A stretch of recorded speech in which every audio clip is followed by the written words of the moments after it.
100% സത്യമാണ് അല്ലേ? ഈ ഒരു പ്രായത്തിൽ ഇതേമാതിരി ചെയ്ത എന്തെങ്കിലും കണ്ണ് വെട്ടിച്ച് ഇതേമാതിരി കള്ളപ്പണി ചെയ്തവരൊക്കെ ഉണ്ടെന്നുണ്ടെങ്കിൽ ഒന്നും കണ്ട് പേര് ഒന്നും കണ്ട് കമൻറ്റ് ചെയ്യില്ലേ? ഇതേമാതിരി പരിപാടികളൊക്കെ ഉണ്ടാകുമ്പോൾ നമ്മൾ വീട്ടിലെ രക്ഷിതാക്കൾ അത് അപ്പം തന്നെ ക്ലിയർ ചെയ്ത് ഡീസൻ്റ് ആയിട്ട് അപ്പം തന്നെ ക്ലിയർ ചെയ്ത് പോലെ അത് പോകും.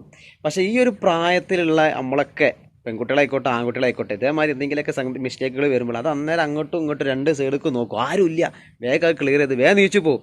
സത്യം തന്നെയാണ്. അത് നമ്മൾ ആ പ്രായത്തിൻ്റെ ഒരു പ്രശ്നങ്ങളാണ് അല്ലേ? അപ്പോൾ നമ്മളൊക്കെ വലുതായി വലിയ വലിയ രക്ഷിതാക്കളൊക്കെ ആയി മാറുമ്പോൾ നമുക്ക് അതിൻ്റെതായ പക്വത വരും. അപ്പോൾ എന്തായാലും അന്നത്തെ കാലത്ത് ഈ ഒരു പ്രായത്തിലൊക്കെ ഇതേമാതിരി ചെയ്ത ആരെങ്കിലുമൊക്കെ ഉണ്ടെന്നുണ്ടെങ്കിൽ ഒന്നും ഇങ്ങോട്ട് വരും, ഒന്ന് കമൻറ്റ് ചെയ്യട്ടോ. അതൊക്കെ രസമല്ലേ? അതൊക്കെ പിന്നീട് നമ്മൾ ആലോചിക്കുമ്പോൾ നമുക്ക് ഇങ്ങനെ ചിരി വരും. അപ്പോൾ ഈ ഒരു അനുഭവം, ഇത്തരത്തിലുള്ളൊരു അനുഭവം നമ്മളെ ലൈഫിലൊക്കെ നമുക്ക് വരും. കാരണം ഇതൊക്കെ കടന്ന് കഴിഞ്ഞിട്ടേ നമുക്ക് മേലോട്ട് പോകാൻ കഴിയുള്ളൂ അല്ലേ? അതൊക്കെ ഒരു പ്രായത്തിൻ്റെ ഓരോ സംഗതികളാണ്. അതിലൊന്നും നമ്മളാരും മടിച്ച് നിൽക്കണ്ട.